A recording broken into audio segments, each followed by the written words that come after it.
Very good morning dear student આપણે last લેક્ચરમાં mole અંશ અને મોલાલિટીને લગતા જુદા જુદા સૂત્રો ડિરાઈવ કરેલા હતા અને એના બેઝ પર કોમ્પિટિટિવ લેવલના અને બોર્ડ અને ગુજસેટમાં 12થમાં પૂછાય એવા ક્વેશ્ચનો વિશે આપણે પ્રેક્ટિસ કરેલી હતી.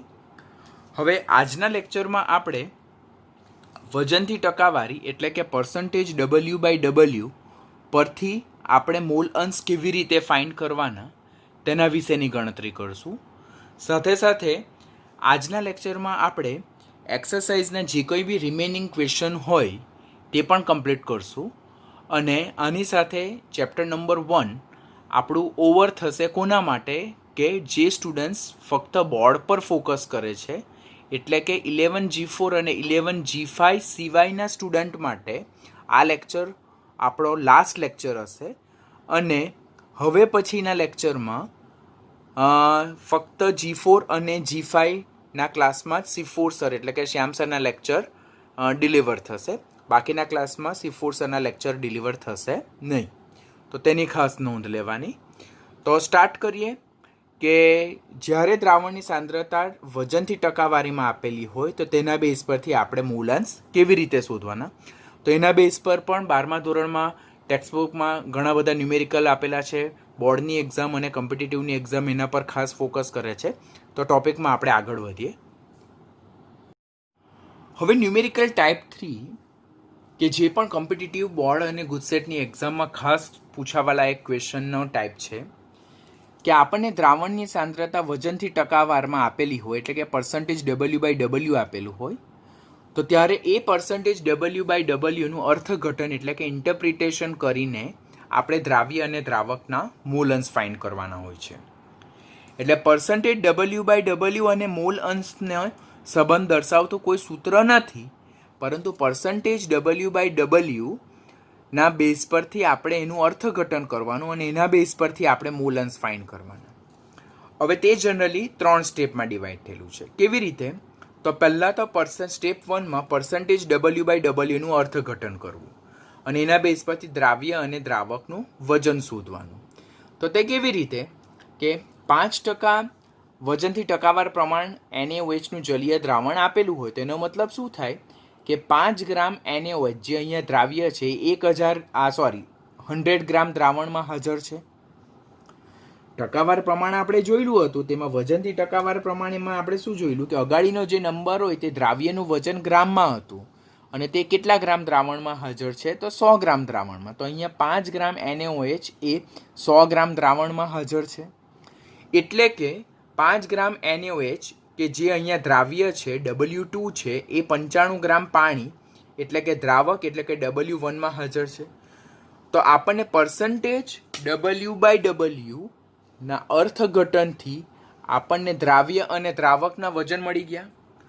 હવે દ્રાવ્યનું નામ પણ ખબર અને દ્રાવકનું નામ બી ખબર, તો એના મોલર દળ આપણને ખબર જ હોય, ગણતરી કરી શકાય, કેલ્ક્યુલેશન હવે આપણી ગ્રીપ આવી ગઈ હશે. તો એના બેઝ પરથી સ્ટેપ 2માં દ્રાવ્ય અને દ્રાવકના મોલ ફાઇન્ડ કરવાના અને એ મોલ કેવી રીતે ફાઇન્ડ થાય?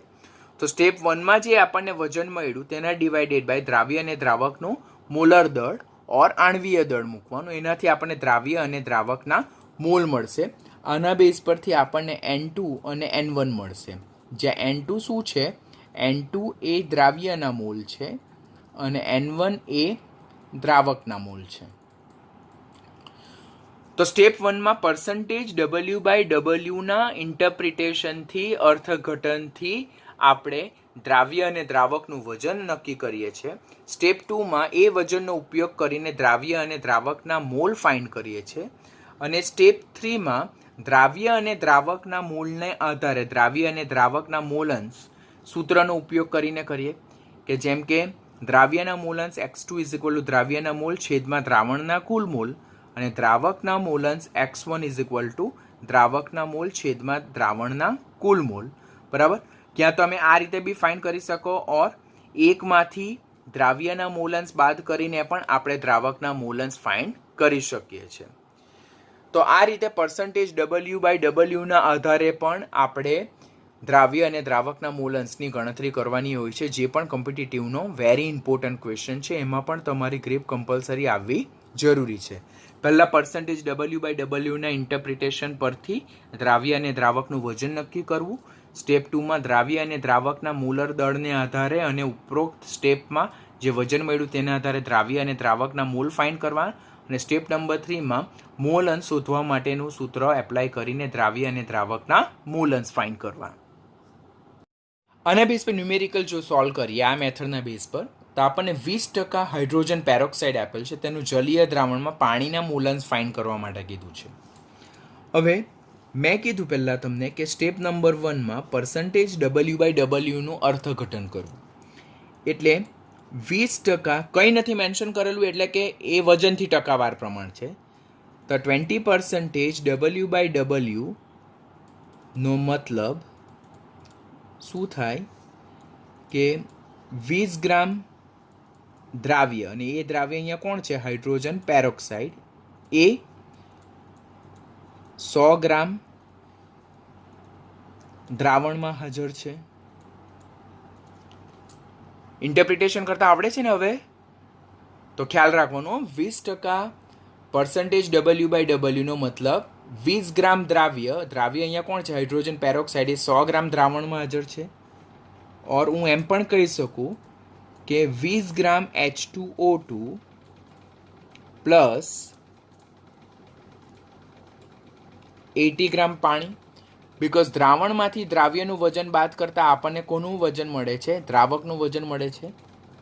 તો this is my W2 and this is my W1. W2 શું છે? તો દ્રાવ્યનું વજન છેદમાં અને W1 એ દ્રાવકનું વજન છે. તો સ્ટેપ 1માં પર્સન્ટેજ W/Wનું અર્થઘટન કર્યું. જે અગાડીના નંબર છે તે દ્રાવ્યનું વજન દર્શાવે છે.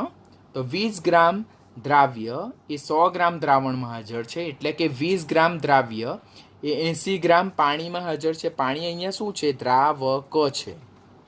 ઓકે, આ 100માંથી 20 બાદ કરો એટલે 80 મળે, તે આપણને દ્રાવકનું વજન દર્શાવે છે. હવે દ્રાવ્ય અને દ્રાવકના વજન પરથી સ્ટેપ નંબર 2માં આપણે દ્રાવ્યના મોલ શોધવાના અને દ્રાવકના મોલ. તો દ્રાવ્યના mole N2 is equal to W2/MW2. હવે અહીંયા દ્રાવ્ય કોણ છે? તો અહીંયા દ્રાવ્ય તરીકે હાઇડ્રોજન પેરોક્સાઇડ છે. હવે W2 અહીંયા આપણને કેટલું મળે છે? 20. અને હાઇડ્રોજન પેરોક્સાઇડ જે છે તો 16 દુના 32 ને 2 34. એટલે 20 ભાગ્યા જો 34 કરશો તો આપણને મળે 0.588 મોલ.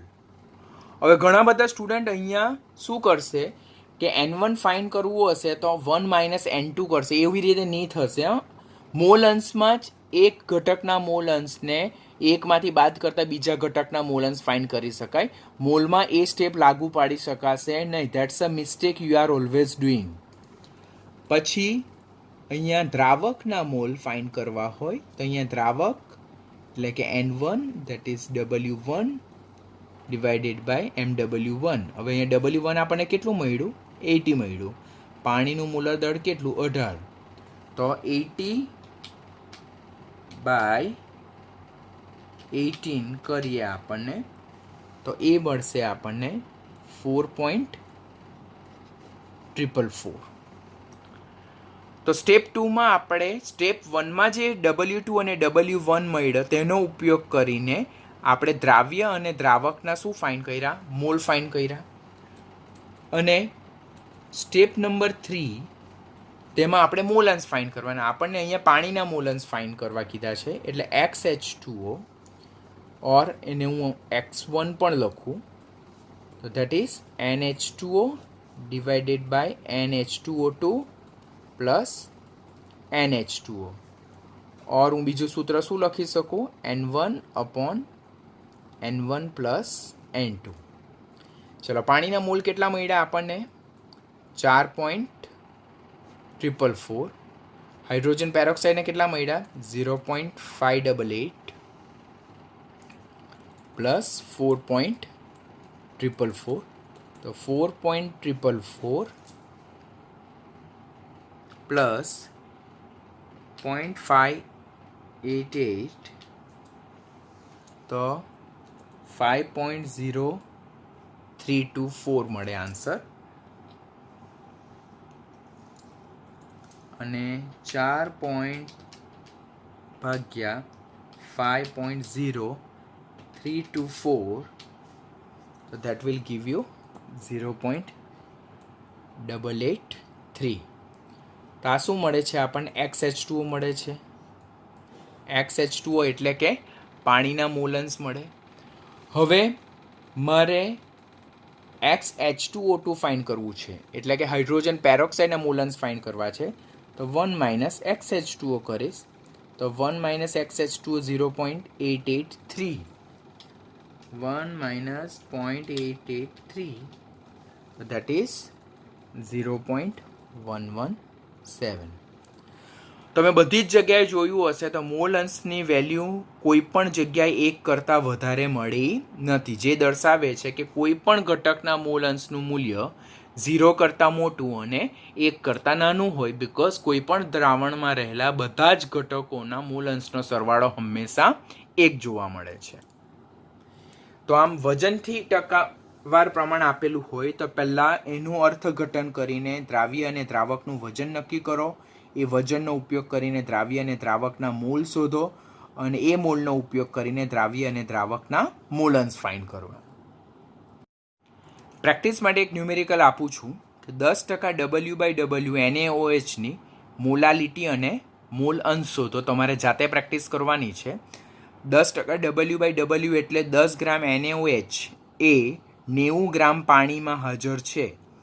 10 ગ્રામ NaOH એ 90 ગ્રામ પાણીમાં હાજર છે. એ અર્થઘટનને આધારે તમારે મોલાલિટી અને મોલ અંશ ફાઇન્ડ કરવાના છે. એના આન્સર અહીંયા મેન્શન કરેલા છે તમારે વેરીફાઈ કરવા માટે. ન્યુમેરિકલ નંબર 7 કે જે 12થની પાર્ટ 1માં ટેક્સ્ટબુકમાં લખાણ સંબંધિત પ્રશ્ન 2.2 પેજ નંબર 39 પર મેન્શન કરેલું છે. મેં તમને કીધું ને કે સેમ ટોપિક 12મા ધોરણમાં દ્રાવણ ચેપ્ટરમાં બી મળે, તો અત્યારે જ તમારા કન્સેપ્ટને એટલા ક્લિયર બનાવી દેવા કે જેથી 12મા ધોરણમાં તમને આ બધા ક્વેશ્ચન જે છે તે જરાક પણ ડિસ્ટર્બ નહીં કરી શકે. ત્યારે તમારે કંઈક નવી વસ્તુ પર ફોકસ કરવાનું થાય.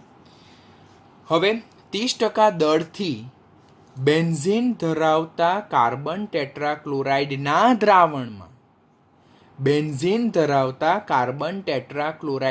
દ્રાવણમાં બેન્ઝીનના મોલ અંશ ગણો. ધેટ મીન્સ અહીંયા 30% W/W આપ્યું છે, તેનું અર્થઘટન શું થાય કે 30 ગ્રામ બેન્ઝીન એ 100 ગ્રામ દ્રાવણમાં હાજર છે और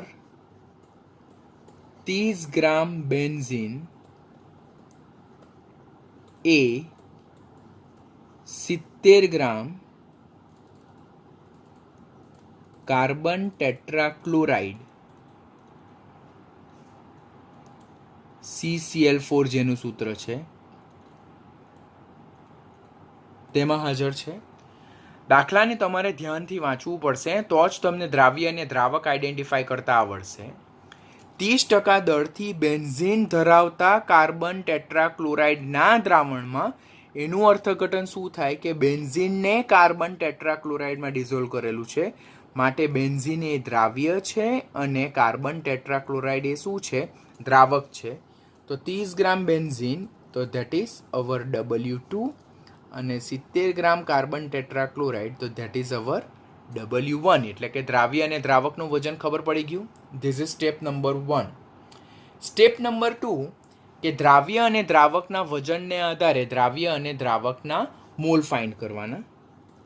તો બેન્ઝીન જેનું સૂત્ર C6H6 છે, તો બેન્ઝીનના mall that is N2 is equal to W2/MW2. હવે બેન્ઝીનનું વજન કેટલું છે? 30 ગ્રામ છે અને એનું મોલર માસ કેટલું છે બેન્ઝીનનું? 78 છે. તો that is 30 ભાગ્યા 78 કરશું આપણને તો આન્સર મળે આપણને 0.385. આ કોના મોલ મળે છે? આપણને બેન્ઝિનના મોલ મળે છે.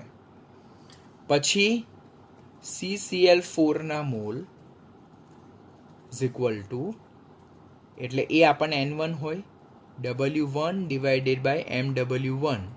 W1 અહીંયા 70 અને CCl4નું વજન જો કરીએ આપણે તો 12 + 4 ને 35.5, તો 35.5 ગુણ્યા 4 તો 12 + 142 તો 154 ગ્રામ પ્રતિ મોલ. બરાબર. તો 70 ડિવાઇડેડ બાય 154, that is 0.4545. આ કોના મોલન્સ મળે છે? આપણને કાર્બન ટેટ્રાક્લોરાઇડના મોલન્સ મળે છે. તો પહેલાં તો પર્સન્ટેજ W/Wના અર્થઘટનને આધારે દ્રાવ્ય અને દ્રાવકનું વજન શોધ્યું. તેના આધારે બેન્ઝીન અને કાર્બન ટેટ્રાક્લોરાઇડના આપણે શું શોધ્યા? મોલ શોધ્યા. હવે આપણને પૂછ્યું શું છે અહીંયા? બેન્ઝીનના મોલન્સ ફાઇન્ડ કરો. કોના મોલન્સ ફાઇન્ડ કરવાના છે? બેન્ઝીનના મોલન્સ ફાઇન્ડ કરવાના છે. એટલે આપણે અહીંયા X2 ફાઇન્ડ કરવાનું છે. તો X2 is equal two N2/N2 + N1. ઓર વધારે જો તમારે એક્યુરેટલી લખવું હોય તો ઉપર આવી રીતે લખાય: બેન્ઝીનના મોલ છેદમાં બેન્ઝીનના મોલ પ્લસ કાર્બન ટેટ્રાક્લોરાઇડ એટલે કે CCl4ના મોલ. હવે બેન્ઝીનના મોલ આપણને કેટલા મળે છે? 0.385. 0.385 પ્લસ 0.4545, તો 0.385 plus 0.4545, that is 0.8395.385 divided by 0.8395, so that will give you 0.4586.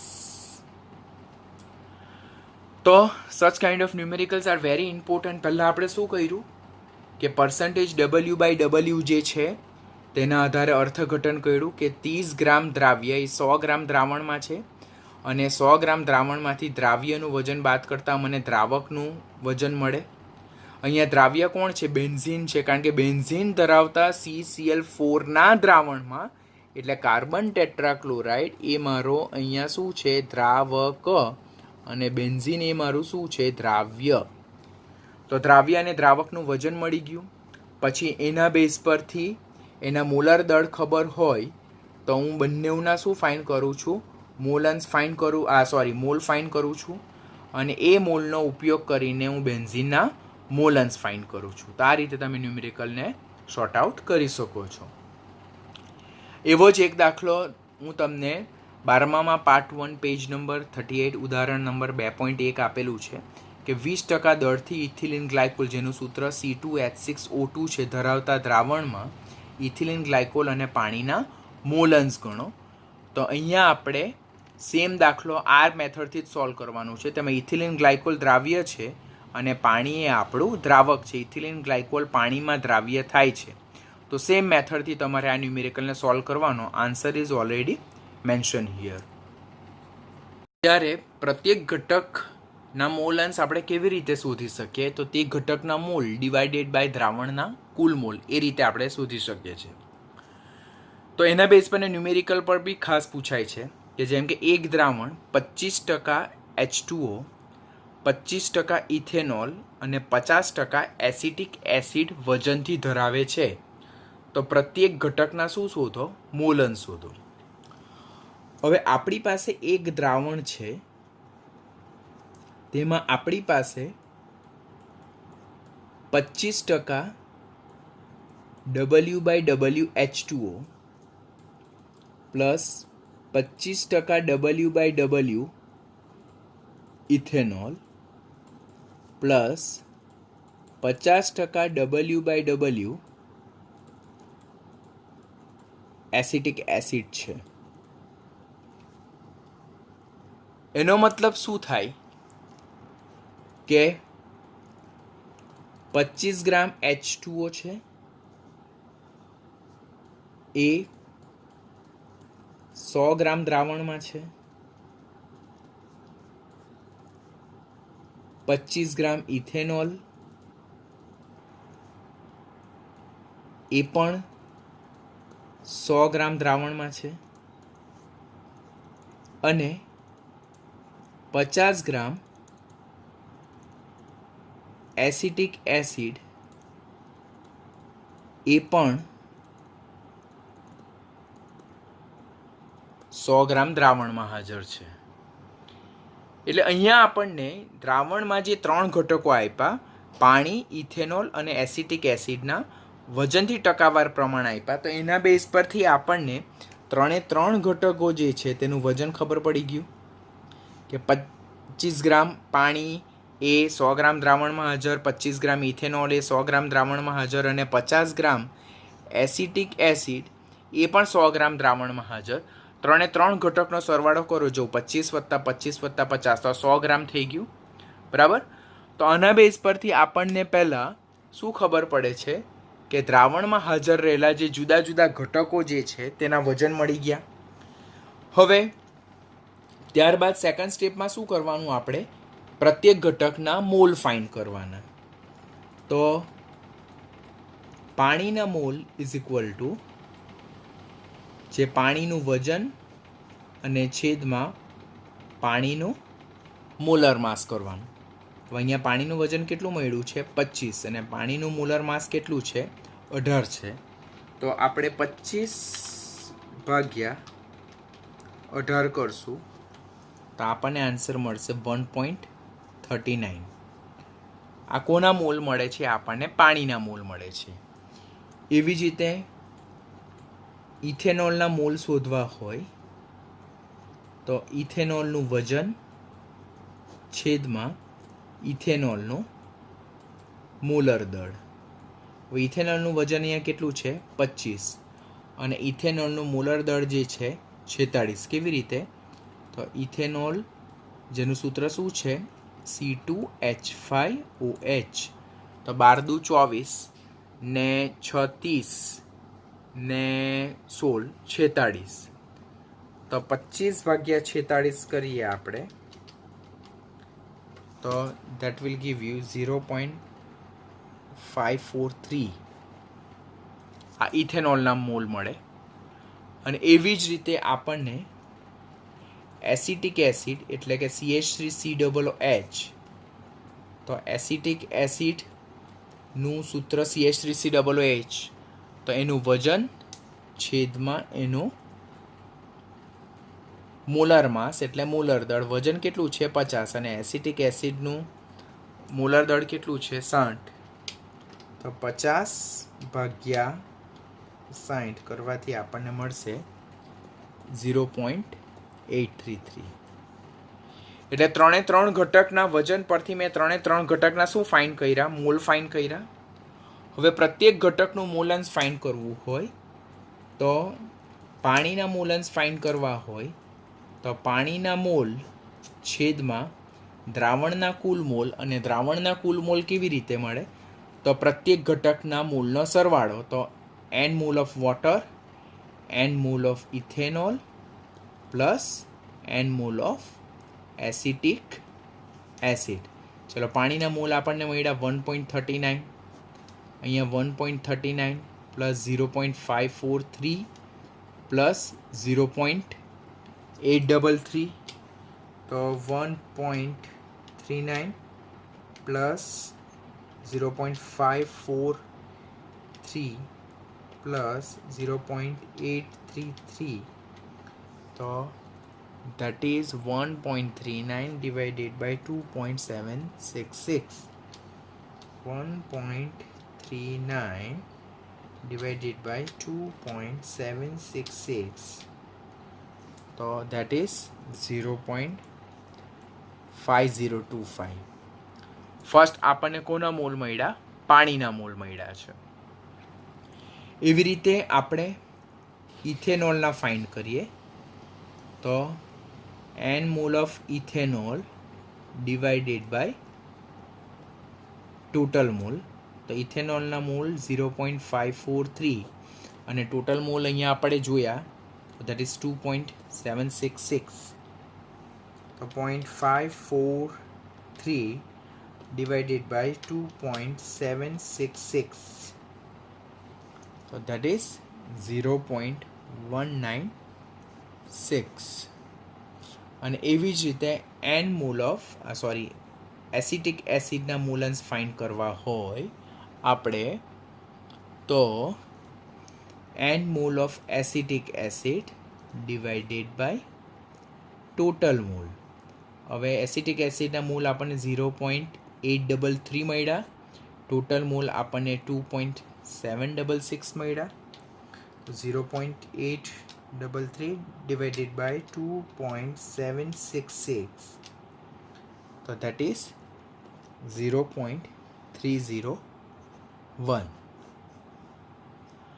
હવે આ પ્રત્યેક જે ઘટક તત્વોના મોલન્સ મળ્યા તે ત્રણનો સરવાળો કરી જુઓ. સરવાળો જો આપણો 1 આવે તો ધેટ મીન્સ આપણો આન્સર કેવો હશે? સાચો હશે. 0.301 પ્લસ 0.196 પ્લસ 0.5025. તો આ ત્રણનો જો સરવાળો કરશો તો એ આપણને અપ્રોક્સ 0.995 મળે અને ધેટ ઇઝ અપ્રોક્સ કેટલો મળે છે? 1. એ દ્રાવણમાં હાજર રહેલા બધા જ ઘટક તત્વોનો મોલન્સનો સરવાળો કેવો મળે છે? 1 મળે છે. તો આમ આ પ્રકારના ન્યુમેરિકલ પણ આપણને કોમ્પિટિટિવની એક્ઝામમાં પૂછાઈ શકે છે. તો એના પર આપણે ખાસ કાળજી રાખવાની. 12મા ધોરણમાં બોર્ડની એક્ઝામમાં પણ પૂછાઈ શકે છે. તો આપણી એમાં ગ્રીપ આવી ગયેલી હોવી જરૂરી છે. હવે બીજા 3 એક્સ્ટ્રા ન્યુમેરિકલ આપું છું.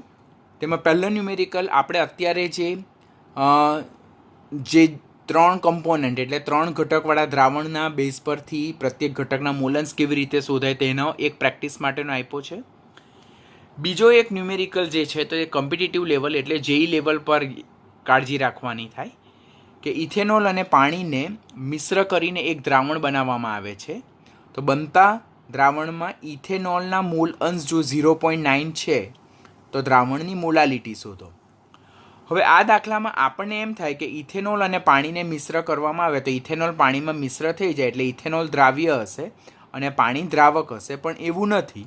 અહીંયા ઇથેનોલના મોલન્સ દ્રાવણમાં 0.9 છે તો પાણીના મોલન્સ ડેફિનેટલી 0.1 થશે. એટલે કે ઇથેનોલના મોલન્સ વધારે છે, પાણીના મોલન્સ ઓછા છે. તો એવા કિસ્સામાં ઇથેનોલને આપણે દ્રાવક તરીકે લેવાનું રહેશે અને પાણીને દ્રાવ્ય તરીકે લેવાનું રહેશે. એ આ દાખલાની ઇમ્પોર્ટન્ટ હિન્ટ છે. બહુ ઓછા, બહુ રેર દાખલા હોય કે જેમાં આવા ટ્વિસ્ટ ક્વેશ્ચન હોય છે. તો આ હિન્ટ આ દાખલા માટે ખાસ યાદ રાખવાની. રેર કેસ નીટ અને જેઈ માટે કોમ્પિટિટિવ એક્ઝામ માટેનો દાખલો છે મોલન્સને લગતો. પછી આ જ ઉપરનું જે દ્રાવણ જે છે તેમાં જો આપણે પાણી ઉમેરીએ ને જે દ્રાવણ બને તેમાં પાણીના મોલન્સ 0.9 થઈ જાય તો ઇથેનોલના મોલન્સ 0.1 થઈ જાય. એટલે એ કિસ્સામાં ઇથેનોલ દ્રાવ્ય થાય અને પાણી દ્રાવક થાય તો ત્યારે દ્રાવણની મોલાલિટી શોધવાની. એટલે કિસ્સો એ અને કિસ્સો બી. કિસ્સા એમાં ઇથેનોલ દ્રાવક છે અને પાણી દ્રાવ્ય છે, જ્યારે કિસ્સા બીમાં પાણી દ્રાવક છે અને ઇથેનોલ દ્રાવ્ય છે. તો એ બેઝ પરથી આપણે મોલાલિટી ફાઇન્ડ કરવાની થાય. રકમને ધ્યાનથી વાંચવાની, હિન્ટને ધ્યાનથી સમજવાની અને એના બેઝ પરથી ન્યુમેરિકલ સોલ્વ કરવાનું. ની સમજ પડે તો મને પૂછજો. અને થર્ડ વન જે છે તો સલ્ફ્યુરિક એસિડના જલીય દ્રાવણની મોલાલિટી શોધો. જલીય દ્રાવણની મોલાલિટી શોધવા કીધી એટલે પાણી અહીંયા દ્રાવક છે, બરાબર. તો ક્યારે મોલાલિટી શોધવાની કે જ્યારે 2 રીતે દાખલો પૂછી શકાય કે જ્યારે પાણીના મોલન્સ 0.85 હોય ઓર જ્યારે H2SO4ના મોલન્સ 0.15 હોય. તો દાખલો ક્યાં આ રીતે પૂછાય કે આ રીતે પૂછાય. જુદી જુદી રેફરન્સ બુકમાં સેમ ન્યુમેરિકલને આ 2 રીતે પૂછેલો છે. બંનેનો આન્સર તો તમારો સેમ જ આવશે.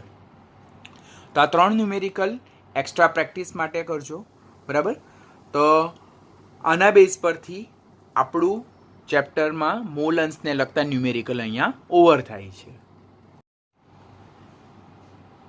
સ્વાધ્યાયનો 1.35 મોલારિટી વખતે આપણે સોલ્વ કરવો જોઈતો હતો, પરંતુ બાય એની મિસ્ટેક ઓર ઉતાવળમાં આપણે કદાચ ભૂલી ગયા હોય તો અત્યારે સોલ્વ કરી નાખીએ કે કેલ્શિયમ કાર્બોનેટની હાઇડ્રોક્લોરિક એસિડ સાથે પ્રક્રિયા થતાં કેલ્શિયમ ક્લોરાઇડ બને છે અને CO2 વાયુ છૂટો પડે છે અને પાણી બને છે. તો 25 ml અને 0.75 મોલર HCl સાથે પ્રક્રિયા કરવા માટે CaCO3 ને કેટલું દળ જોઈશે, બરાબર છે. પહેલાં અહીંયા આપણને HCl નું કદ અને એની મોલારિટી આપેલી છે, તો એના બેઝ પરથી પહેલાં આપણે આપેલી માહિતી પરથી HClના મોલ શોધીએ. આપણને ખબર છે કે molarity is equal to mole ગુણ્યા 1000 અપોન દ્રાવણનું કદ. આ કોના મોલ છે? તો આ દ્રાવ્ય પદાર્થના મોલ છે અને આ કદ કોનું છે? દ્રાવણનું કદ છે. હવે મોલારિટી અહીંયા મને 0.75 આપી છે. મોલ મારે શોધવાના છે દ્રાવ્ય પદાર્થના અને ગુણ્યા 1000 અપોન 25 માટે મોલ જો હું વાત કરું તે HClના મોલની વાત કરું છું, તો 0.75 ગુણ્યા 25 અને ડિવાઇડેડ બાય 1000 કરવાથી જો આની ગણતરી જો હું કરું તો મને આન્સર મળે 0.01875 મોલ મળે. કોના? HClના મોલ મળે. સ્ટેપ નંબર 1 કે મોલારિટી અને કદને આધારે મેં HClના મોલ ફાઇન્ડ કર્યા. નાવ સ્ટેપ નંબર 2માં હું શું કરું છું કે આઈ રાઇટ ધ ઇક્વેશન. જે અહીંયા આપણને ઇક્વેશન આપ્યું છે તે કે કેલ્શિયમ કાર્બોનેટની HCl સાથે પ્રક્રિયા થતાં મને calcium chloride plus CO2 plus H2O. તો આ પ્રકારની આપણને વસ્તુ આપેલી છે એ લોકે. હવે આપણે કાળજી શું રાખવાની કે અહીંયા એ લોકે આપણને ન્યુમેરિકલમાં એમ કીધું છે કે HCl સાથે પ્રક્રિયા કરવા માટે CaCO3નું કેટલું દળ જોઈએ. તો દેટ મીન્સ અહીંયા આપણે ફોકસ કરવાનું કોને CaCO3 અને HClને ફોકસ કરવાનું. તો અહીંયા CaCO3ના 1 મોલ છે, અહીંયા આના 2 મોલ છે. કેલ્શિયમ કાર્બોનેટના અહીંયા 1 મોલ છે તત્વ યોગમિતીય ગુણોત્તર પ્રમાણે અને HClના કેટલા મોલ છે? તત્વ યોગમિતીય સહગુણક 2 મોલ છે. એટલે કે 1 મોલ કેલ્શિયમ કાર્બોનેટ સાથે 2 મોલ હાઇડ્રોક્લોરિક એસિડ પ્રક્રિયા કરે છે, બરાબર છે. હવે 1 મોલ એટલે ગ્રામ આણવીય દળ જેટલું વજન, તો કેલ્શિયમ કાર્બોનેટનું મોલર દળ કેટલું? તો દેટ ઇઝ 100 ગ્રામ પ્રતિ મોલ. એટલે આના બેઝ પરથી હું લખું કે 2 મોલ HCl એ 100 ગ્રામ CaCO3 સાથે પ્રક્રિયા કરે છે. બિકોઝ આપણને અહીંયા કેલ્શિયમ કાર્બોનેટનું વજન પૂછ્યું છે. તો સમીકરણ પરથી હું જોઈને કહ્યું કે 2 મોલ હાઇડ્રોક્લોરિક એસિડ એ 1 મોલ કેલ્શિયમ કાર્બોનેટ સાથે પ્રક્રિયા કરે. 1 મોલ કેલ્શિયમ કાર્બોનેટનું વજન કેટલું? તેના મોલર દળ જેટલું, તેના ગ્રામ આણવીય દળ જેટલું, તો દેટ ઇઝ 100 ગ્રામ. તો 2 મોલ HCl એ 100 ગ્રામ CaCO3 સાથે પ્રક્રિયા કરે છે. તો આપણને કેટલા મોલ મળ્યા? 0.0187 મળ્યા. તો 0.01875 મોલ HCl લેવામાં આવે તો એ કેટલા ગ્રામ કેલ્શિયમ કાર્બોનેટ સાથે પ્રક્રિયા કરે? તો 0.01875 ઇન્ટુ 100 એન્ડ ડિવાઇડેડ બાય 2. આમ કરવામાં આવે તો આપણને આન્સર મળશે 0.01875 ઇન્ટુ 100 એન્ડ ડિવાઇડેડ બાય 2. એમ કરવાથી આપણને આન્સર મળશે 0.938 ગ્રામ CaCO3 સાથે પ્રક્રિયા કરશે. નીટ અને જેઈના સ્ટુડન્ટને પણ ખાસ કહેવું છું કે ટેક્સ્ટબુકને ફર્સ્ટ પ્રાયોરિટી આપવી. ટેક્સ્ટબુકની એક એક્ઝામ્પલ, એક લખાણ સંબંધિત પ્રશ્નો અને એક્સરસાઇઝને એક ક્વેશ્ચનને ધ્યાનથી થરલી લર્ન કરવાના. બિકોઝ એના બેઝ પરથી એ લોકો ઉદાહરણ બદલી કાઢે કાં રકમ બદલી કાઢે ને આપણને નીટ અને કોમ્પિટિટિવની એક્ઝામમાં પૂછી શકે. પહેલાં HClની મોલારિટી અને એના દ્રાવણના કદને આધારે મેં HClના મોલ શોધ્યા. ત્યાર પછી મેં તત્વયોગમિતીય રેશિયો જોયો કે 2 મોલ HCl એ 1 મોલ કેલ્શિયમ કાર્બોનેટ એટલે કે 100 ગ્રામ કેલ્શિયમ કાર્બોનેટ સાથે પ્રક્રિયા કરે તો 0.01875 હાઇડ્રોક્લોરિક એસિડ એ કેટલા ગ્રામ કેલ્શિયમ કાર્બોનેટ સાથે પ્રક્રિયા કરે, તો એના બેઝ પરથી મને આન્સર મળી ગયો. લાસ્ટ લેક્ચરમાં એક્સરસાઇઝ ક્વેશ્ચન 1.29 11thનો મેં તમને સોલ્વ કરવા માટે આપ્યો હશે. મને એવું ફીલ થાય છે કે કદાચ તમારાથી નહીં થયું હોય, બિકોઝ આપણે મોલા લીટી અને મૂલ અંશ વચ્ચેનો સંબંધ જોઈ લો હતો. અહીંયા મોલારિટી આપેલું છે, તો દાખલાને આપણે સોલ્વ કરીએ. પહેલાં તો આપણને શું આપ્યું કે એક દ્રાવણ જેમાં ઇથેનોલના મૂલંશ 0.040 છે. હવે ઇથેનોલના મૂલંશ અહીંયા 0.040 છે, તો ઇથેનોલ અહીંયા દ્રાવ્ય છે, તો X2 બરાબર n mole of ethanol upon n mole of ethanol plus n mole of H2O. અહીંયા X2 ની લખીએ અને આપણે C2H5OH લખીએ તો પણ ચાલે, કારણ કે આપણે ઇથેનોલની વાત કરીએ છીએ. તો ઇથેનોલના મોલ અંશ તે કેવી રીતે શોધાય? તો ઇથેનોલના મોલ છેદમાં દ્રાવણના કુલ મોલ કરવાથી ઇથેનોલના મોલ શોધી શકાય આપણાથી. હવે ઇથેનોલના મોલ અંશ આપણને કેટલા આપ્યા છે? 0.040 આપેલા છે. તો n mole of ethanol upon n mole of ethanol plus 55.55. હવે આપણને અહીંયા ક્વેશ્ચન એમ થાય કે સર તમે અહીંયા પાણીના મોલ 55.55 કેવી રીતે લીધા? તો આપેલ એનું એક્સપ્લેનેશન હું કેવી રીતે કરી શકું? તો આપેલ દાખલામાં આપણે શું શોધવાનું છે? આપણે મોલારિટી શોધવાની છે.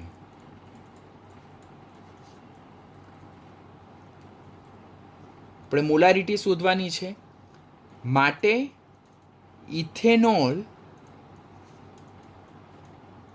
ના મોલ કે જે 1 લિટર દ્રાવણમાં દ્રાવ્ય થયા છે તે શોધવાના છે.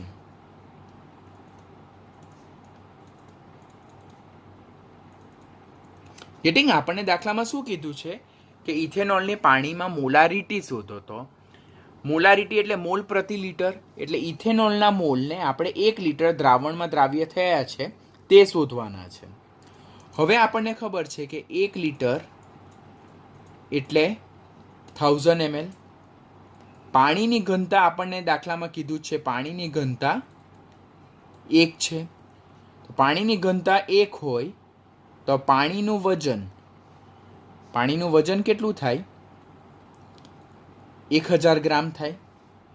ખબર ને, આપણે ઘનતાવાળા ટોપિકમાં શીખેલા છે કે ઘનતા ઇઝ ઇક્વલ ટુ m/v. જો ઘનતા 1 હોય તો m બરાબર v થાય. ઘનતા 1 હોય તો m બરાબર v થાય, એટલે જે કદ હોય તે જ વજન થાય, ખાલી એકમ બદલાઈ જાય. તો અહીંયા કદ 1000 ml છે, બરાબર. 1 લિટર 1000 ml, તો ત્યારે દળ કેટલું થઈ જાય? પાણીનું વજન કેટલું થાય? 1000 ગ્રામ થાય. હવે પાણીનું વજન જો 1000 ગ્રામ હોય તો પાણીનું મોલેક્યુલર માસ કેટલું છે? 18 ગ્રામ પ્રતિ મોલ છે. અને પાણીના મોલ જો આપણે ફાઇન્ડ કરીએ તો 1000 ભાગ્યા 18, તો તે 55.55 થાય. એટલે આ એક્સપ્લેનેશન તમારે ધ્યાનમાં રાખવાનું છે કે આપણે મોલારિટી શોધવાની છે. મોલારિટી એટલે ઇથેનોલના મોલ કે જે 1 લિટર દ્રાવણમાં દ્રાવ્ય થયા છે તે શોધવાના છે. હવે 1 લિટર એટલે કે 1000 ml. પાણીની ઘનતા 1 છે, માટે પાણીનું વજન કેટલું થાય? 1000 ગ્રામ થાય. કેવી રીતે? તો ઘનતા એટલે વજનના છેદમાં કદ, ઘનતા 1 છે માટે વજન એ કદ જેટલું થાય. માટે પાણીનું વજન કેટલું થાય? 1000 ગ્રામ જેટલું થાય. પાણીનું આણ્વીય દળ ઓર મોલર દળ કેટલું છે? 18 ગ્રામ પ્રતિ મોલ છે. માટે એના બેઝ પરથી 1000 ભાગ્યા 18 કરીએ તો 55.55 થાય. તો આના બેઝ પરથી મને પાણીના મોલ મળે કેટલા? 55.55. અને એના બેઝ પરથી જો હું ઇથેનોલના મોલ ફાઇન્ડ કરું તો એ મને કેટલા મળે? 2.31 મળશે. કારણ કે મને સ્ટાર્ટિંગમાં ઇથેનોલના મોલ અંશ તો આપેલા જ છે. કેટલા છે? 0.040. ને ઇથેનોલના મોલ અંશ કેવી રીતે? તો ઇથેનોલના મોલ છેદમાં ઇથેનોલના મોલ વત્તા પાણીના મોલ. આપેલ માહિતીને આધારે આપણે પાણીના મોલ 55.55 લીધા. એના બેઝ પરથી જો ગણતરી કરીએ તો ઇથેનોલના મોલ મને કેટલા મળે? 2.71. માટે 2.31 મોલ ઇથેનોલ એ 1 લીટર દ્રાવણમાં હાજર છે. 1 લીટર દ્રાવણમાં હાજર છે. માટે દ્રાવણની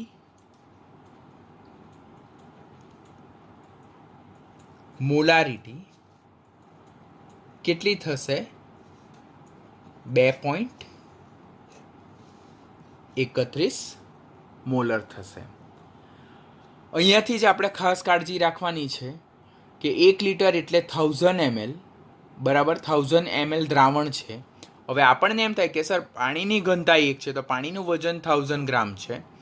તો તમે તો અહીંયા વજન તો શોધ્યું પાણીનું બરાબર, ને અહીંયા તો આપણને કદ મળે તે તો દ્રાવણનું કદ મળે છે બરાબર. તો આપણે ત્યારે કાળજી રાખવાની કે દ્રાવણ મંદ છે એટલે પાણીનું જે કદ છે તે જ દ્રાવણનું કદ બનશે. દ્રાવણ મંદ હોવાથી પાણીનું જે કદ છે તે જ દ્રાવણનું કદ બનશે. માટે આ અલ્ટિમેટલી જે છે તો તે કોનું કદ થાય? પાણીનું જ કદ થશે. તો આના બેઝ પરથી આપણે દ્રાવણની મોલારિટી શોધી શકીએ.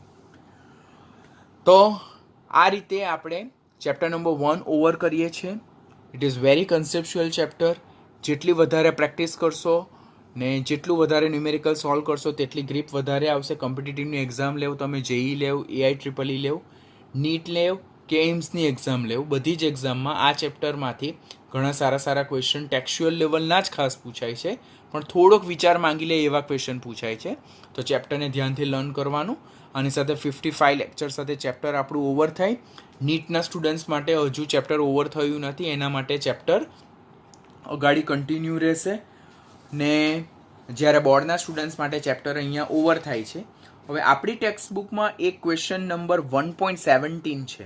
1.17 એ એક ક્વેશ્ચન બાકી છે કે જેમાં આપણને PPM આપેલું છે ને PPMના બેઝ પરથી આપણે વજનથી ટકાવાર પ્રમાણ અને મોલાલિટી શોધવાની છે. તો એ આપણે 12મામાં સોલ્વ કરશું. નીટના સ્ટુડન્ટ્સને હું અત્યારે સોલ્વ કરાવીશ, બોર્ડના સ્ટુડન્ટ્સને હું 12મામાં સોલ્વ કરાવી નાખીશ. એટલે એ એક ટોપિકને આપણે છોડતા આપણું આખું એક્સરસાઇઝ ઓવર થાય છે. તો ચેપ્ટર તમારું સારી રીતે થાય તેના માટે ખૂબ વ્યવસ્થિત રીતે કાળજી રાખજો. હવે પછી શિવપુર સર એટલે શ્યામ સરના એટલે કે ચેપ્ટર 1ના લેક્ચર તમને બોર્ડના સ્ટુડન્ટ્સને અપલોડ નહીં થશે, નીટના સ્ટુડન્ટ્સ માટે અપલોડ થશે.